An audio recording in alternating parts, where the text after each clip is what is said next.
Ruya kalpun rakyata sudut dewiku narayanu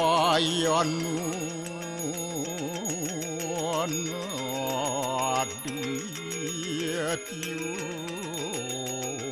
astia kastit tuam siwa tuam dewa ia suara param suara warahma wisnu asya rudarasya warusah paryaki ratita ampapukarmahem apa sambawa rahimam pundaria kaksit sabahia biantara suci om kesama dewa suara perannya kita angkara mamuja suara papidya alaya suasadi siwa om kesah permadat kesamam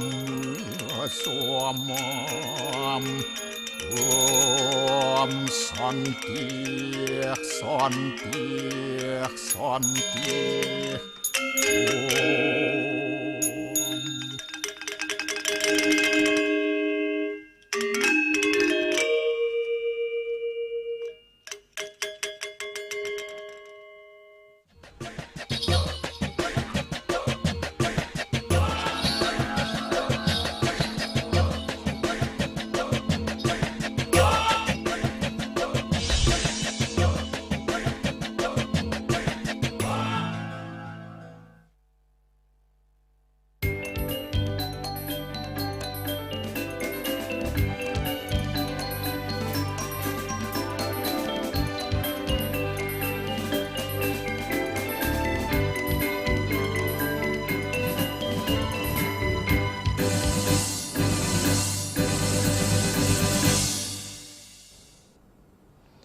Om Swastiastu. Pemirsa Bali TV, Seputar Bali kembali hadir dengan menyajikan sejumlah informasi di antaranya. Gubernur tepis tudingan miring pengelolaan PWA.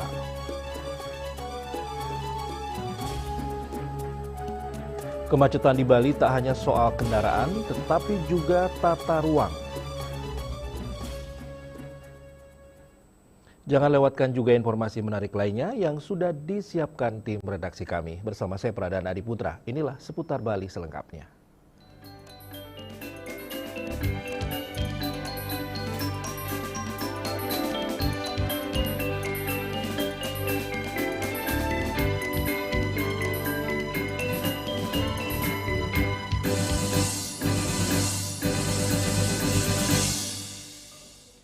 Pemirsa, Gubernur Bali Wayan Koster menepis tudingan miring terkait dugaan penyelewengan dana pungutan asing wisatawan asing PWA. Dana tersebut digunakan untuk menjaga budaya, lingkungan, dan pariwisata berkelanjutan di Bali. Gubernur Bali Wayne Koster di sela-sela peluncuran video ucapan terima kasih kepada wisatawan mancanegara yang telah membayar pungutan wisatawan asing atau PWA di Gedung Kertosabo dan Pasar Jumat pagi 16 Mei 2026 menegaskan dana pungutan wisatawan asing atau PWA digunakan untuk kepentingan pelestarian Bali dan bukan seperti tudingan miring yang berkembang tanpa bukti. Menurut Koster, dana yang diperoleh dari wisatawan mancanegara dimanfaatkan untuk mendukung perlindungan budaya Bali, menjaga lingkungan alam, dan memperkuat tata kelola pariwisata berkelanjutan. Pemerintah Provinsi Bali bersama masyarakat terus bekerja menangani berbagai tantangan, mulai dari persoalan budaya, lingkungan, infrastruktur, hingga penataan pariwisata, agar Bali tetap menjadi destinasi wisata kelas dunia. Koster menilai partisipasi wisatawan asing melalui pembayaran PWA sangat penting untuk menjaga daya saing pariwisata Bali di tingkat global. Untuk itu, wisatawan asing diajak ikut menjaga dan melestarikan Bali melalui pembayaran pungutan wisatawan asing melalui sistem digital Lob Bali. Pungutan wisatawan asing ini itu dibayar secara online, transaksinya secara online, digital, tidak ada yang cash. Jadi tidak ada yang bersentuhan antara orang dengan orang, sehingga tidak memungkinkan terjadinya penyelewengan. Dan langsung masuk ke rekening Pemprov yang ada di Bank Pembangunan Daerah Bali. Kemudian masuk ke kas daerah pemerintah Provinsi Bali. Soalnya di media sosial masih... Oh, media sosial dia nggak tahu bagaimana. Makanya jangan sok tahu. Udah jelas tercantum dalam PBD, programnya untuk budaya, untuk lingkungan, apalagi. Koster juga mengingatkan bahwa Bali merupakan rumah bersama yang harus dijaga seluruh pihak, termasuk wisatawan dunia. Winata Bali TV. Sementara itu, pemerintah Provinsi Bali meluncurkan video ucapan terima kasih kepada wisatawan mancanegara yang telah membayar pungutan wisatawan asing atau PWA. Peluncuran dilakukan langsung Gubernur Bali Wayne Koster di Gedung Kertosabo dan Pasar Jumat pagi 16 Mei 2026. Langkah ini dilakukan sebagai upaya meningkatkan optimalisasi pendapatan PWA, sekaligus membangun kesadaran wisatawan untuk turut berkontribusi menjaga Bali.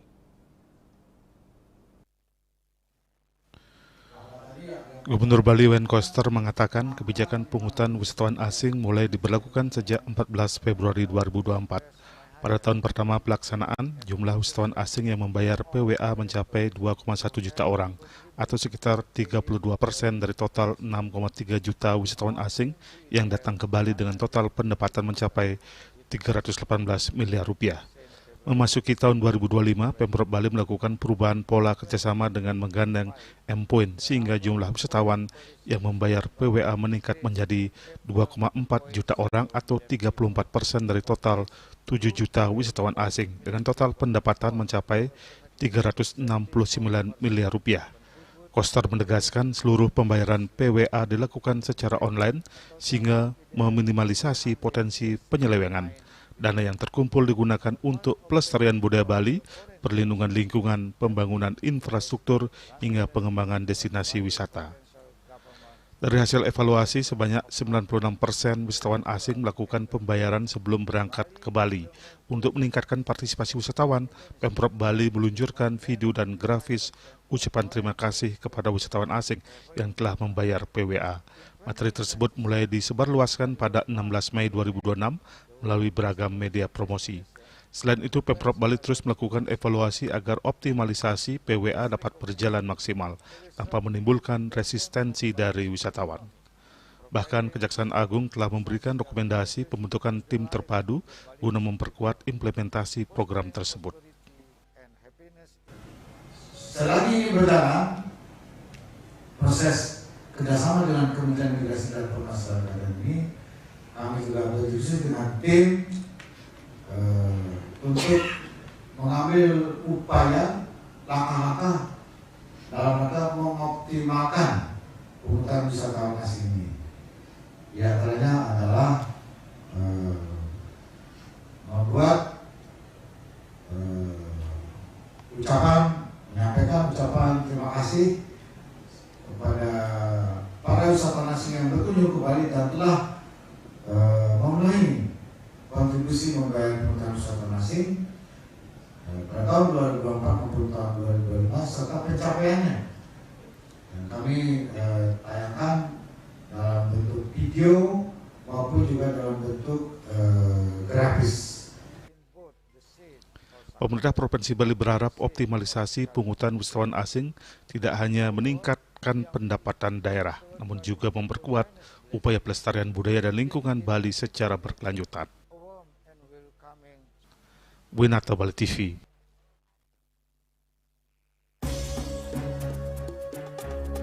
Kemacetan di Bali tak hanya soal kendaraan, tetapi juga tata ruang. Kami segera kembali dengan laporannya.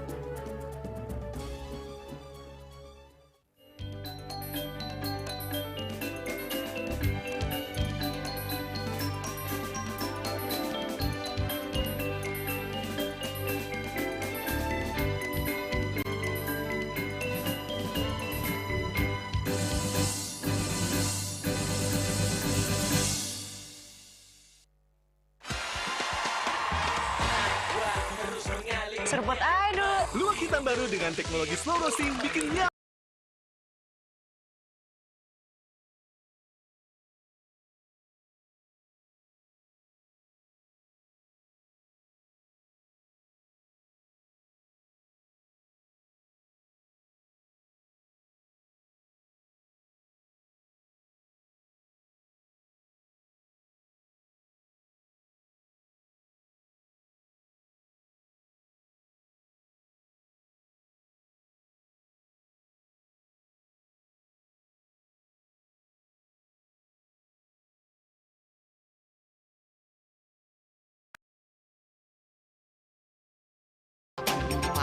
Pihak bandara telah melayani sebanyak 192.284 penumpang baik domestik maupun internasional. Suprapto mengatakan dari kunjungan wisatawan mencapai 3.000 pengunjung per hari tersebut. Ini mengacu pada perdagangan harga gabah yang juga semakin mahal saat ini. Kondisi itu pun membuatnya tidak maksimal memenuhi permintaan pasokan beras ke pelanggan dan loyalitas anggota Linmas. Hadir dalam kegiatan pelatihan dan pembekalan tersebut,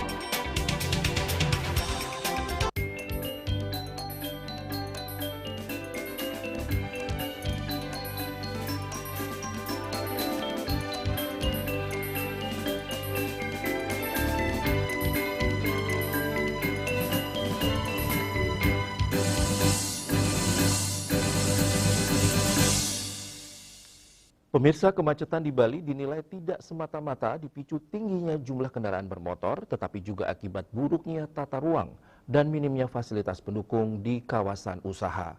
Kondisi ini paling terasa di wilayah Bali Selatan yang menjadi pusat aktivitas ekonomi, pariwisata, dan pergerakan masyarakat setiap hari.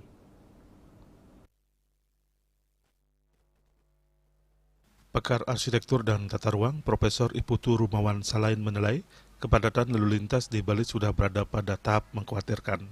Berdasarkan berbagai data statistik, jumlah kendaraan di Bali sangat tinggi hingga dianalogikan seolah setiap orang memiliki 4 kendaraan. Konsentrasi kendaraan terbesar berada di Denpasar dan Bali Selatan. Dengan Denpasar diperkirakan menampung sekitar 50% kendaraan dan kawasan Bali Selatan mencapai sekitar 60%. Menurutnya, pergerakan kendaraan masih bertumpu pada jalur-jalur padat dengan jarak tempuh relatif dekat, seperti arus dari Tabanan menuju Denpasar, Gianyar menuju Denpasar hingga kawasan wisata Tanah Lot, Kuta, Jimbaran, dan Nusa Dua. Dalam kondisi wilayah yang semakin padat, kemacetan dinilai akan terus terjadi apabila tidak diimbangi pembangunan infrastruktur baru seperti penamaan jalan maupun sodetan untuk mengurai arus lalu lintas. Dalam kasus yang khusus menyangkut soal macet yang dikaitkan misalkan tidak berpikir atau berbicara tentang jumlah kendaraan, karena kalau jumlah kendaraan di Bali itu menurut hitungan statistik saya katakan dari berbagai data itu udah tiap orang seolah-olah memiliki 4 kendaraan ya. Jadi bayi yang lahir pun sudah punya kendaraan seluruh Bali, maaf. Tetapi di Denpasar kan kurang lebih konsentrasinya bisa 50%, artinya di Bali Selatan bisa 60% jumlahnya.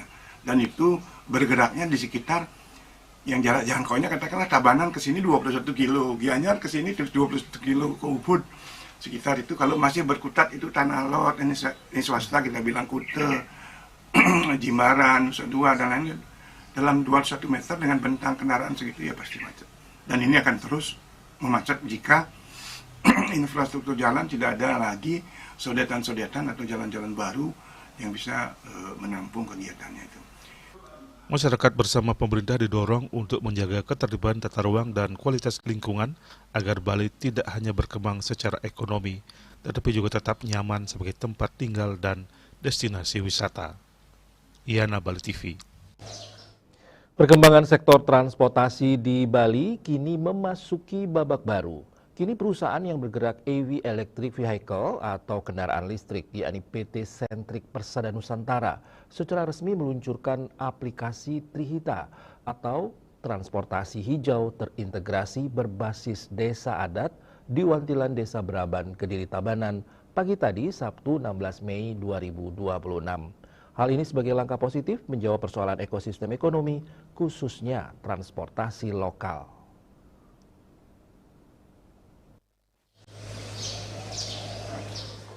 Aplikasi ini hadir sebagai inisiatif masyarakat berbasis semangat desa adat untuk memperkuat pemberdayaan transportasi lokal, sekaligus membuka peluang ekonomi yang lebih merata bagi masyarakat Bali.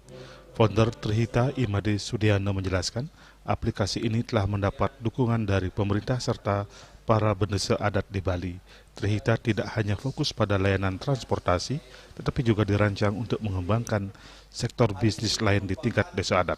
Sebenarnya aplikasi ini bukan hanya untuk sistem transportasi, nanti akan masuk ke sektor bisnis lainnya. Dan saya yakin bisnis masyarakat desa adat akan semakin mudah diakses oleh pasar. Nah, inilah yang kita akan coba terus dengungkan di masyarakat bahwa desa adat itu sudah punya mitra, yaitu Trihita. Dari sisi teknologi, PT Sentrik Persada Nusantara itu sudah siap membackup. Peluncuran aplikasi ini menjadi solusi terhadap berbagai persoalan transportasi yang selama ini dinilai belum sepenuhnya berpihak pada masyarakat lokal. Melalui sistem berbasis teknologi informasi, aplikasi Trihita memberi ruang bagi pengemudi lokal dan pelaku usaha desa adat agar dapat bersaing secara sehat, sekaligus memperluas akses ekonomi yang terintegrasi. Kepala Dinas Perhubungan Provinsi Bali, IKD Mudarta menegaskan, kehadiran Trihita merupakan langkah positif yang lahir dari masyarakat sendiri dengan melibatkan desa adat sebagai fondasi utama. Menurutnya, inisiatif ini mampu memperkuat ekonomi masyarakat, terutama di sektor transportasi yang selama ini menjadi penopang utama aktivitas pariwisata di Bali. Selain itu, ia juga menekankan karena aplikasi ini bergerak di bidang transportasi dan sistem informasi, maka pengelola tetap harus memperhatikan seluruh regulasi yang berlaku. Dengan tata kelola yang baik, Trihita dinilai berpotensi menjadi sistem transportasi lokal yang lebih tertata, aman, dan memberi manfaat langsung bagi masyarakat Bali. Ini sebagai inisiatif masyarakat dengan spirit untuk melibatkan desa adat, juga memberdayakan lokal, tentu ini sesuatu yang harus kita apresiasi gitu, dan mudah-mudahan ini dapat diterima oleh konsumen dan juga oleh para stakeholder lain, dan sehingga ini bisa menjadi sebuah langkah yang positif. Dukungan juga datang dari Dinas Perhubungan Kabupaten dan Kota. Kepala Dinas Perhubungan Kota Denpasar, Iketut Triawan menyebut aplikasi ini menjadi jawaban atas tantangan transportasi Bali yang selama ini banyak dipengaruhi aplikator dari luar daerah. Kondisi tersebut dinilai belum sepenuhnya terintegrasi dengan kekuatan utama Bali, yakni desa adat sebagai penjaga nilai Trihita Karana. Sebenarnya inisiator dari hati kecil adalah pengisir kami Yeromangku Made Sudiana. Jadi kami meyakini beliau seperti saya katakan tadi tidak hanya ide dari pemikiran tetapi berangkat dari hati.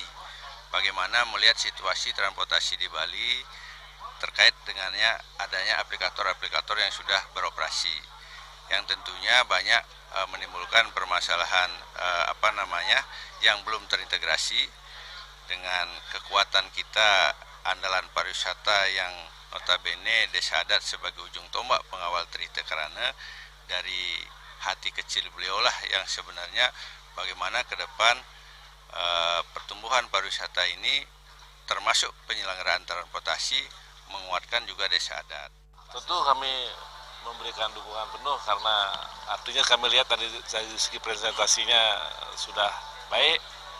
Jadi itu memberi peluang kepada ekonomi lokal agar tumbuh bersama-sama dengan platform-platform yang lain. Melalui platform ini, potensi usaha desa adat diharapkan dapat lebih mudah diakses pasar. Kehadiran Trihita juga menjadi upaya nyata menjawab keresahan masyarakat lokal yang selama ini merasa memiliki peran terbatas di tengah berkembangnya industri pariwisata.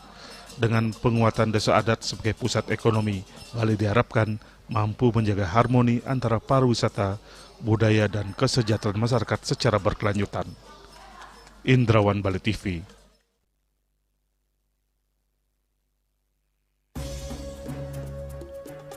Kami akan segera kembali dengan informasi ruang laut kian menyusut dapat mengganggu keseimbangan ekosistem di kawasan pesisir.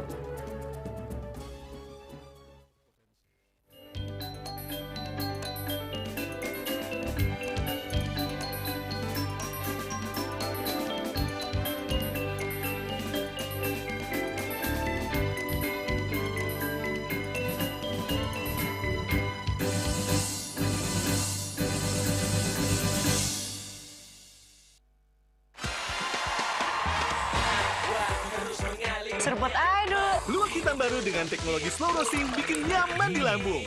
Menangkan 20 emas murni dari Kopi Luwak. Kumpulkan kopi luwak favoritmu, tata menjadi rangkaian yang menarik, foto atau video, upload ke sosial media, dan tag @kopiluwakofficial. Buruan kirim, jangan sampai ketinggalan. Luwak hitam baru. Ngeri mantapnya. Gak kemanisan. Mantap. Emco, cat kayu dan besi. This indicate that Bali has recovered after the COVID-19 pandemic and has become the main destination for world tourists. However, Balinese menu choices are also getting richer, such as Samsam Guling to Kuah Balung and Hawar Babi. Although many restaurants serve similar menus made from pork, Thai, they leave behind telltale characteristics of fragments of DNA circulating in the blood, called cell-free DNA.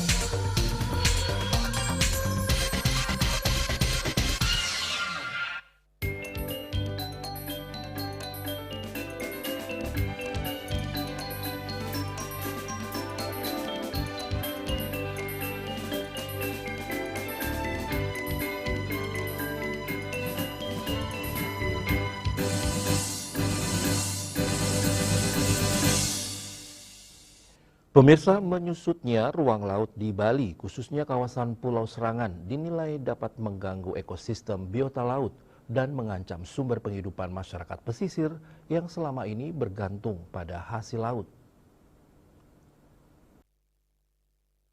Pengamat lingkungan Ketut Udi Prayudi mengatakan menyusutnya ruang laut di kawasan Serangan saat ini dinilai berdampak terhadap lingkungan pesisir dan ruang laut masyarakat nelayan. Yang menjelaskan pembatasan akses laut hingga penebangan mangrove berpotensi merusak keseimbangan ekosistem di kawasan pesisir di Pulau Serangan. Yang menegaskan keberadaan mangrove memiliki peran penting sebagai habitat berbagai biota laut seperti kepiting, udang, dan ikan. Apabila kawasan mangrove terus berkurang, maka ekosistem pesisir akan mengalami kerusakan dan berdampak langsung terhadap hasil laut masyarakat. Selain mempengaruhi biota laut, ia menilai berkurangnya kawasan mangrove juga dinilai dapat merusak bentang alam pesisir dan memperparah kondisi lingkungan di kawasan Serangan. Ya kan pasti akan terjadi perubahan ekosistem alam di pesisir sana. Contoh umpamanya mangrove itu kan sebagai habitat tempat kepiting, udang, ikan. Nah, kalau itu sudah dibabat terus ekosistemnya tidak seperti pada umumnya yang seharusnya terjadi, ini kan otomatis biota laut akan berdampak. Ikan tidak akan lagi ada di sana, kepiting, udang atau biota tanah laut yang selama ini memang sangat diharapkan menjadi sumber pendapatan masyarakat pesisir, termasuk juga akan mengganggu katakanlah alam bentang alam makin mangrove makin berkurang, lingkungan makin rusak. Ini kan seharusnya benar-benar kita jaga lah. Dan selanjutnya kita berharap semua pihak, dunia usaha, termasuk juga pemerintah, dalam ini juga masyarakat. Ia berharap seluruh pihak, baik pemerintah, pelaku usaha maupun masyarakat, dapat bersama-sama menjaga kelestarian lingkungan pesisir di Bali agar ruang laut yang tersisa tetap dapat dimanfaatkan oleh masyarakat dan ekosistem laut tetap terjaga. Bunga Widrayani, Bali TV. Universitas Udayana mencatat sejarah baru dengan menjadi tuan rumah penyelenggaraan kompetisi Chinese Bridge untuk pertama kalinya di Bali. Acara bergengsi ini dihadiri oleh sejumlah tokoh penting, termasuk Wakil Konsul Jenderal Republik Rakyat Tiongkok di Denpasar, Kepala Bidang Pemberdayaan Olahraga Provinsi Bali, Direktur Politeknik Pariwisata Bali, dan Direktur Tourism Confucius Institute TCI Universitas Udayana.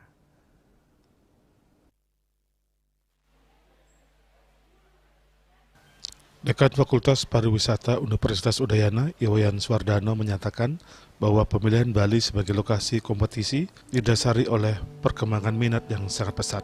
Menurutnya, Bali memiliki pasar yang besar untuk bahasa Mandarin, mulai dari tingkat sekolah dasar, menengah hingga perguruan tinggi. Ia cukup terkejut sekaligus bangga karena untuk kompetisi pertama yang diadakan di Bali ini, jumlah pendaftar mencapai lebih dari 70 peserta. Ini luar biasa dan menunjukkan antusiasme yang tinggi. Wayan Swardano menambahkan bahwa pembinaan Chinese Bridge mencakup dua pilar utama, yakni penguasaan bahasa dan pemahaman budaya. Meski peran konsulat Tiongkok di Bali sudah sangat besar dalam mendukung kegiatan ini, ia mengakui bahwa masih diperlukan pola pembinaan yang lebih terstruktur bagi siswa di tingkat SD hingga sekolah menengah. Kalau saat ini kita mungkin kalau kita petakan secara keseluruhan, ya nanti mungkin Pak Ngurah yang bisa menambahkan karena terkait dengan kompetisi ini. Kalau kita lihat memang Bali baru pertama yang sekarang, tetapi target kita tidak muluk-muluk. Nanti mungkin dari Dinas Pendidikan juga punya peran yang besar untuk meningkatkan bagaimana upaya anak-anak kita bisa bersaing di tingkat nasional maupun internasional. Tetapi at least Bali sebagai daerah pariwisata di mana anak-anak juga sudah dididik dalam kurikulum yang skala global, skala internasional, pesertanya juga luar biasa. Saya kira target untuk beberapa medali di tingkat lolos ke tingkat nasional dan beberapa medali tingkat nasional bisa kita raih nanti. Potensi besar ini juga ditegaskan oleh Direktur Indonesia Tourism Confucius Institute, I Gusti Ngurah Widiatmaja. Ia melihat peluang anak-anak di Bali di tingkat nasional sangat menjanjikan. Mengingat banyaknya sekolah di Bali yang sudah mengadopsi kurikulum 2 hingga 3 bahasa atau bilingual trilingual. Peluang Bali di tingkat nasional sangat besar, terbukti dari banyaknya sekolah yang kini mengenalkan bahasa Mandarin. Antusiasme kepala sekolah dan guru yang memberikan pelatihan khusus budaya Tiongkok sangat luar biasa, apalagi pasar kerja terkait Tiongkok saat ini memang sangat prospektif. Harapan saya mudah-mudahan karena ini baru pertama kali dan mudah-mudahan semangat ini akan terus kita akan mediasi dan diberi ruang kepada anak-anak untuk lebih berpacu untuk menyiapkan diri, dan mudah-mudahan di tahun 2026 ini Bali dapat juara di tingkat nasional, dan ke depan mudah-mudahan program Chinese Bridge ini akan menjadi program reguler kami di TCI Universitas Udayana, dan mudah-mudahan sebagai ruang atau media untuk anak-anak untuk lebih meningkatkan skill atau kemampuan berbahasa Mandarin di Bali. Hadirnya kompetisi ini diharapkan mampu mempererat hubungan diplomatik dan budaya antara Indonesia dan Tiongkok melalui jalur pendidikan. Dengan pasar pariwisata Tiongkok yang kembali bergeliat di Bali, penguasaan bahasa Mandarin dipandang bukan lagi sekedar hobi, melainkan kebutuhan strategis bagi generasi muda Bali dalam menghadapi persaingan global. Hendra dan Mastiko, Bali TV.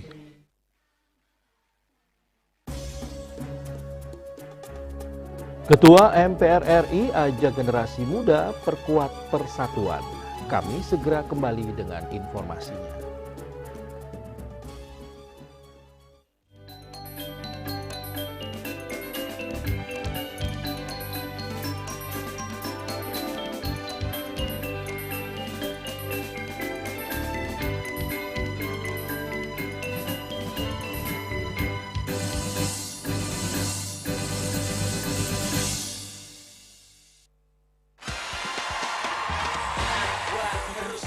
Seruput aja dulu. Luwak hitam baru dengan teknologi slow roasting bikin nyaman di lambung. Menangkan 20 emas murni dari Kopi Luwak. Kumpulkan kopi luwak favoritmu, tata menjadi rangkaian yang menarik, foto atau video, upload ke sosial media dan tag @kopiluwak_official. Buruan kirim, jangan sampai ketinggalan. Luwak hitam baru. Ngeri mantapnya. Gak kemanisan. Mantap. Cat color dengan daya sebar yang luas, cepat kering, dilengkapi 39 pilihan warna. Kualitas dijamin terbaik. Cat color harga ekonomis.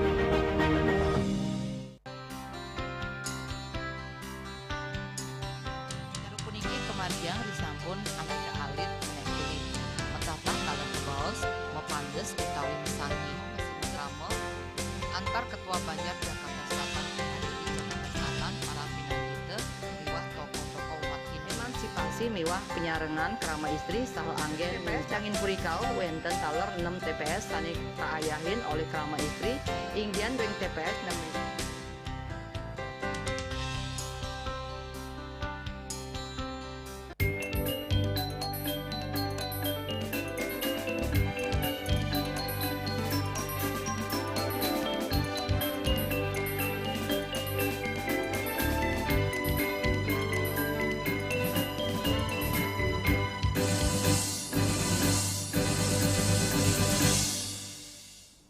Pemirsa, Ketua MPR Republik Indonesia Ahmad Muzani mengajak generasi muda untuk memperkokoh semangat persatuan, toleransi, dan nilai-nilai Pancasila menuju Indonesia Emas 2045.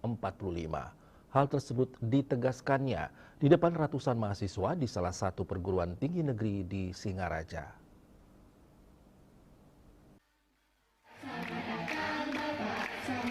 Ketua MPR RI Ahmad Muzani hadir memberikan kuliah umum kebangsaan yang diikuti Sivitas Akademika, tokoh lintas agama, FKUB, organisasi kemasyarakatan, serta aliansi BEM di Bali Utara.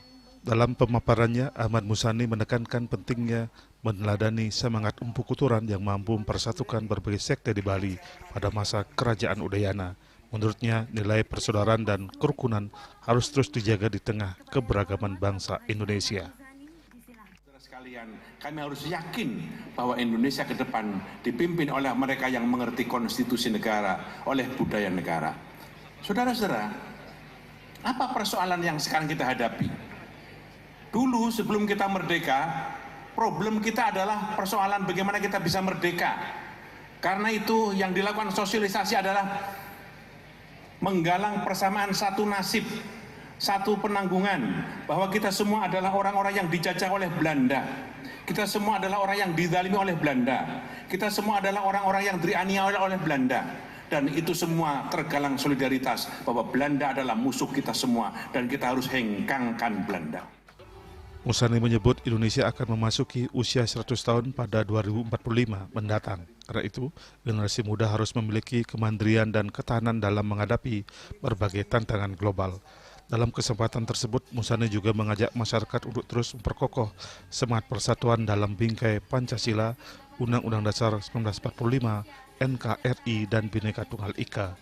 Kegiatan ini dirangkai dengan penancapan penjor kebangsaan sebagai simbol persatuan, harmoni, dan semangat kebangsaan berlandaskan nilai budaya lokal. Sementara itu, Rektor Institut Empu Kuturan Profesor IGD Suwandia menyampaikan apresiasinya atas kehadiran Ketua MPR RI. Menurutnya, materi kebangsaan menjadi momentum memperkuat karakter dan wawasan kebangsaan mahasiswa menuju Indonesia Emas 2045. Yasri Yuli, Bali TV. Pemerintah memperkuat langkah membangun budaya integritas sejak dini melalui peluncuran panduan dan bahan ajar pendidikan anti korupsi tahun 2026. Program ini diharapkan menjadi pondasi pembentukan generasi yang jujur, bertanggung jawab, dan berkarakter menuju Indonesia Emas tahun 2045.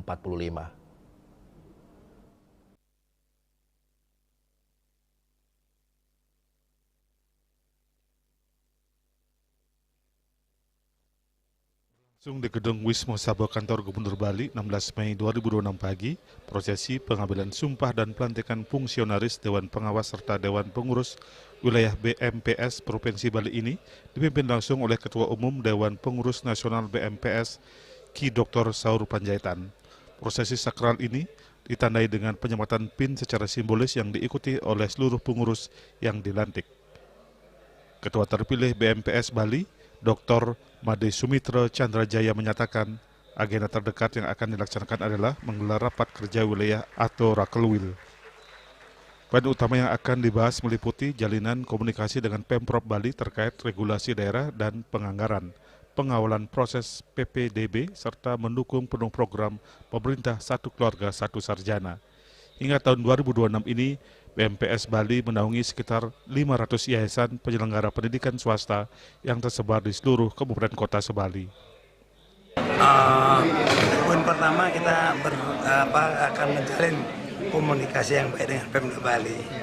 Jadi baik dalam pembentukan peraturan daerah, kemudian penganggaran dan lain sebagainya. Itu poin pertama yang akan kita bahas di dalam raker pertama. Kemudian kita akan menyikapi banyak hal, terutama kerjasama kita di dalam penerimaan siswa baru. Ini kan setiap tahun tidak pernah selesai. Nah, jadi nanti dalam kepengurusan saya ini kita tidak bicara itu. Kita bicara bagaimana membangun bersama. Jadi kita tidak lagi dibeda-bedakan, tapi kita bersama untuk memajukan pendidikan di Bali. Kami sudah berkomitmen dengan Pak Gubernur akan bersama-sama memajukan pendidikan Bali. Apresiasi tinggi datang dari Ketua Umum BMPS Nasional, Ki Dr. Saur Panjaitan, yang berharap pengurus baru lebih aktif membangun kerjasama dengan pemerintah daerah demi kelancaran PPDB setiap tahunnya. Hal senada juga ditegaskan oleh Gubernur Bali Wayne Koster dalam sambutan tertulis yang dibacakan Sekretaris Daerah Provinsi Bali Dewa Indra. Pemerintah Provinsi Bali menegaskan tidak pernah membuat sekat atau membedakan antara sekolah negeri dan swasta. Semua lembaga pendidikan dinilai berjalan beriringan sesuai koridor masing-masing demi kemajuan pendidikan di Pulau Dewata. Berapa sebenarnya potensi lulusan SD misalnya, berapa daya tampung SMP? Yang dilihat harus dua-duanya, negeri dan swasta. Nah, sehingga kelihatan mungkin daya tampungnya lebih atau kurang. Nah, begitu lebih daya tampungnya, ini bagaimana caranya? Bekerja sama lah, BMPS lah. Ayo bareng-bareng dengan Pak Bupati, Pak Wali Kota, ya, dengan Gubernur. Ini kalau begitu, siapa yang harus kita selesaikan? Nah, oleh karena itu, kita di Indonesia, termasuk juga di Bali, saya disampaikan, coba adakan kajian, sesungguhnya sudahkah ideal jumlah sekolah itu? Jangan-jangan jumlah sekolah itu lebih atau kurang? Kalau lebih, mana yang perlu ditutup gitu loh ya, dibandingkan dengan kondisi. Sehingga kita tidak bersaing ya, tapi kita bersanding gitu loh ya, bareng-bareng, karena niatnya swasta sama dengan niatnya pemerintah. Tapi saya katakan untuk mencerdaskan anak bangsa yang di Bali ini. Jika dalam dinamikanya ada hal-hal yang kurang tepat, sebenarnya tinggal dikomunikasikan, dikoordinasikan. Karena apa yang menjadi beban pikiran Bapak Ibu di BPMS ini belum tentu kami ketahui. Apa yang menjadi harapan Bapak Ibu belum tentu kami ketahui. Tetapi jika dikomunikasikan, maka semuanya bisa diketahui. Dan kemudian kita carikan solusinya bersama-sama. Sebelumnya, Dr. Made Sumitra Chandrajaya dari Yayasan Taman Pendidikan 45 terpilih secara aklamasi sebagai Ketua Umum BMPS Bali dalam musyawarah wilayah. Chandrajaya menggantikan Gede Ngurah Ambara Putra yang kini ditarik ke jajaran pengurus BMPS tingkat nasional. Ari Wiratmaja, Bali TV.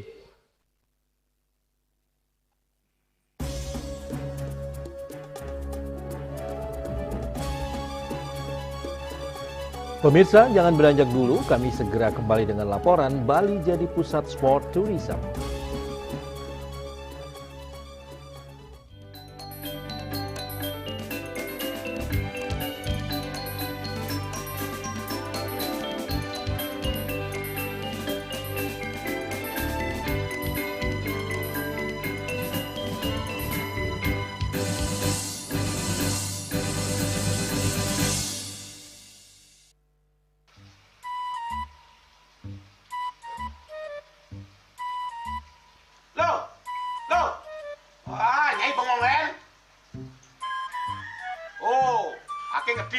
Amun seorang perempuan, seorang istri melamun, isi dompetnya pasti KTP Rogen.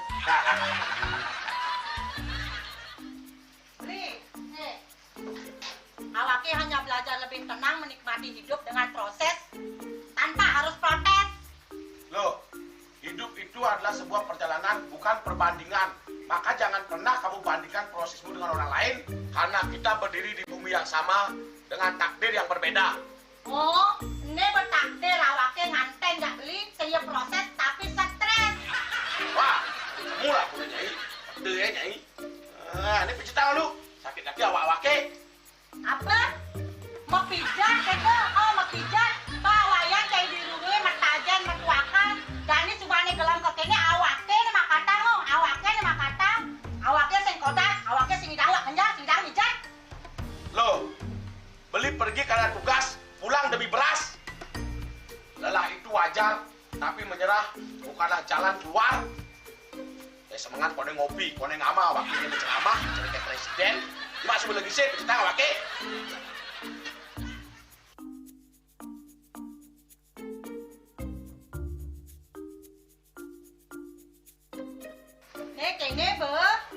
Kene awaknya makatang, awaknya bermedati ngencanang dongkang ini. Oh, kadang timpalnya jadi makatang. Ngajak ke saya dirundungi lumayan. Ini, ayo kemana jalan bicaranya nih lo? Ini saya bicarkan awaknya jangan beli. Langise ane jangan. Wah, si lagi ini ada ngorek tempe semangat aja kangon. Melang saya beli ngomong. Ini madan minyak gana pati. Aduh, sudah lo, bersegel beli lo. Pemelan nih. Pemelan, jangan nggak dikasar lagi sini. Apa dikasar lagi sini lo? Coba tinggalin. Nih di HP ini nggak ada beli. Nak liu kasihatnya nih beli bati nak nganggon. Minyak gana pati ada nih beli. Meringankan apa ada nih kaki terkilir, keseleyor, emate, pegelinu, pila, kesemutan, bangkang sakit, pokoknya menggenap kasihatnya nih. Nih, mana gijil? Ini kan senang-senang panaknya, awaknya saya ketak-konang. Jadi awaknya bersehat. Ini awaknya bisa Nyai di kamar ini. Aku asingnya. Asingnya Nyai, awaknya bersegar di kakak lain Nyai. Beli. Baik.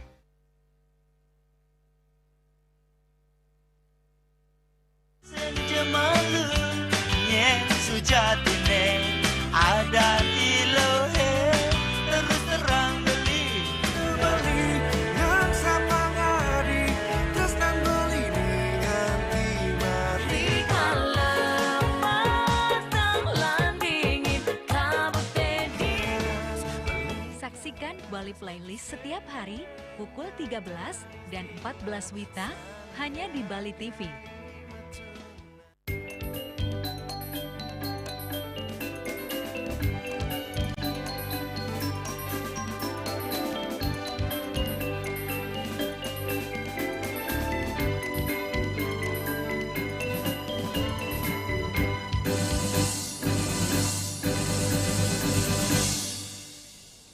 Pemirsa, Gubernur Bali Wayan Koster mendorong penguatan konsep sport tourism melalui penyelenggaraan event olahraga nasional hingga internasional secara rutin di Bali. Hal itu disampaikan saat pelantikan pengurus KONI Bali masa bakti 2026 hingga 2030 di Gedung Wiswa Sabah Utama Denpasar.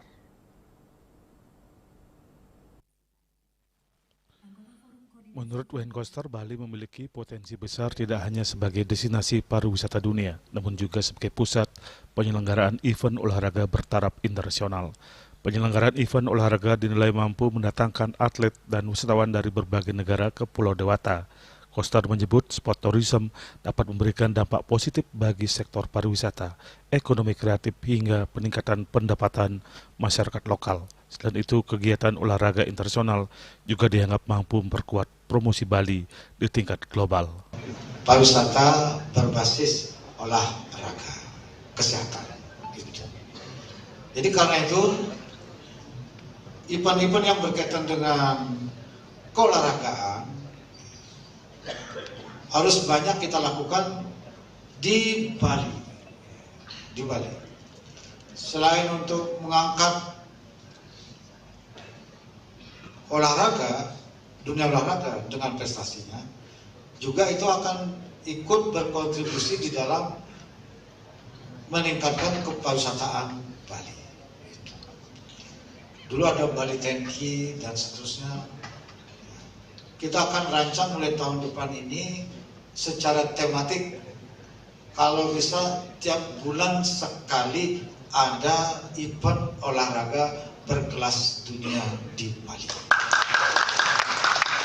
Sementara itu, Ketua Umum KONI Pusat, Marsiano Norman, menyebut baik langkah pemerintah Provinsi Bali dalam mengembangkan sport tourism. Menurutnya, Bali memiliki keunggulan karena mampu menggabungkan kualitas event olahraga dengan daya tarik pariwisata dunia.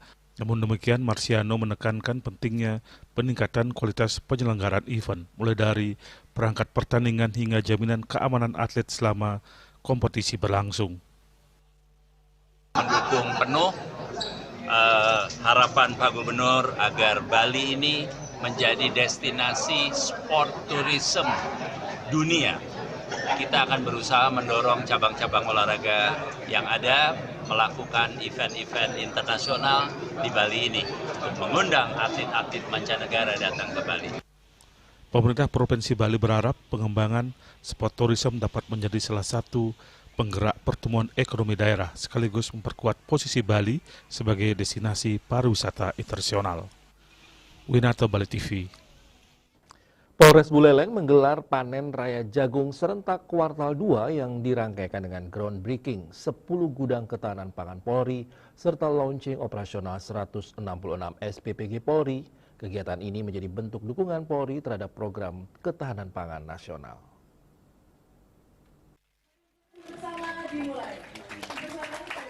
Kegiatan panen raya digelar Sabtu pagi di lahan ketahanan pangan Polres Buleleng di Jalan Srikandi, Gang Markisa, Desa Sambangan, Kecamatan Sukosade. Kegiatan dihadiri Wakapolda Bali, Brigjen Polisi Imade Astawa SIK, didampingi sejumlah pejabat utama Polda Bali. Kapolres Buleleng AKBP Ruzi Gusman beserta jajaran Polres Buleleng. Turut hadir perwakilan pemerintah Provinsi Bali, pemerintah Kabupaten Buleleng, tokoh masyarakat serta kelompok petani Desa Sambangan. Dalam kegiatan tersebut, Wakapolda Bali bersama tamu undangan melaksanakan panen jagung secara simbolis sebagai wujud sinergitas Polri dengan masyarakat dalam mendukung program ketahanan pangan. Selain panen raya, kegiatan ini juga dirangkaikan dengan groundbreaking 10 gudang ketahanan pangan Polri dan launching operasional 166 SPPG Polri. Seluruh rangkaian kegiatan berlangsung aman dan lancar. Selanjutnya, rombongan Wakapolda Bali melanjutkan kegiatan menuju SPPG Kubu Tambahan. Yasri Yuli, Bali TV. Pemirsa, Badan Musyawarah Perguruan Swasta atau BMPS Provinsi Bali resmi memiliki pengurus baru untuk masa bakti 2026 hingga 2031. Mengusung tema kolaborasi pendidikan swasta mewujudkan pendidikan berkarakter untuk SDM Bali unggul, prosesi pelantikan berlangsung khidmat dengan semangat memacu kesetaraan kualitas pendidikan di Pulau Dewata.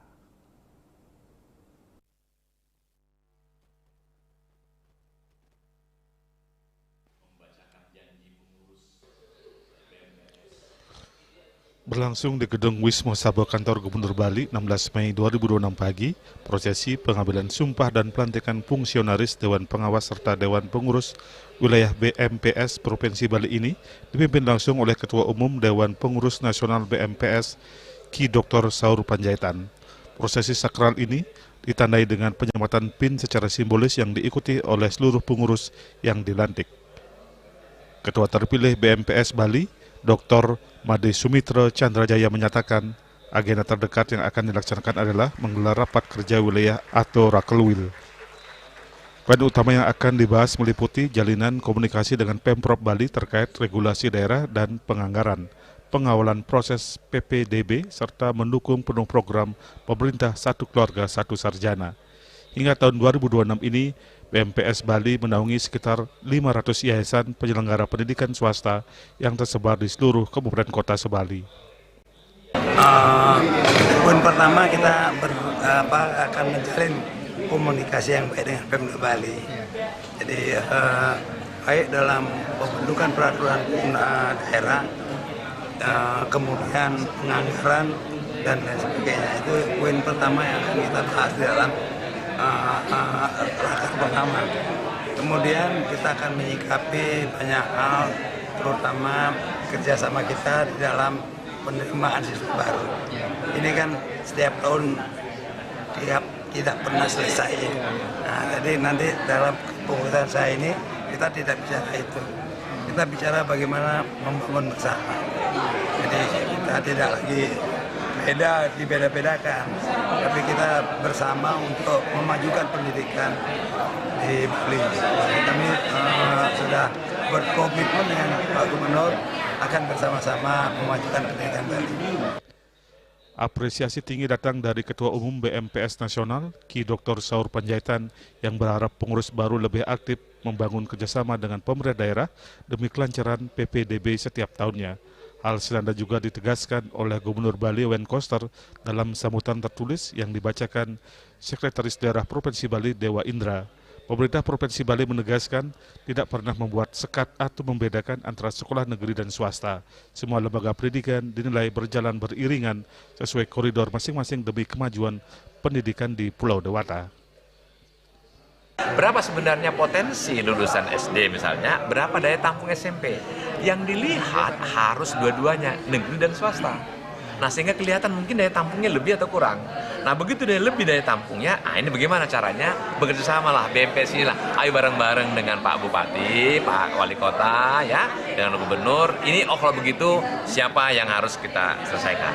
Nah, oleh karena itu, kita di Indonesia, termasuk juga di Bali, saya sampaikan, coba adakan kajian, sesungguhnya sudahkah ideal jumlah sekolah itu? Jangan-jangan jumlah sekolah itu lebih atau kurang? Kalau lebih, mana yang perlu ditutup gitu loh ya, dibandingkan dengan konsisten. Sehingga kita tidak bersaing ya, tapi kita bersanding gitu loh ya, bareng-bareng, karena niatnya swasta sama dengan niatnya pemerintah. Tadi saya katakan, untuk mencerdaskan anak bangsa yang di Bali ini. Jika dalam dinamikanya ada hal-hal yang kurang tepat, sebenarnya tinggal dikomunikasikan, dikoordinasikan. Karena apa yang menjadi beban pikiran Bapak Ibu di BPMS ini belum tentu kami ketahui. Apa yang menjadi harapan Bapak Ibu belum tentu kami ketahui. Tetapi jika dikomunikasikan, maka semuanya bisa diketahui. Dan kemudian kita carikan solusinya bersama-sama. Sebelumnya, Dr. Made Sumitra Chandrajaya dari Yayasan Taman Pendidikan 45 terpilih secara aklamasi sebagai Ketua Umum BMPS Bali dalam musyawarah wilayah. Chandrajaya menggantikan Gede Ngurah Ambara Putra yang kini ditarik ke jajaran pengurus BMPS tingkat nasional. Ari Wiratmaja, Bali TV. Dan kini kami sampaikan informasi perakiraan cuaca untuk kabupaten kota di Bali.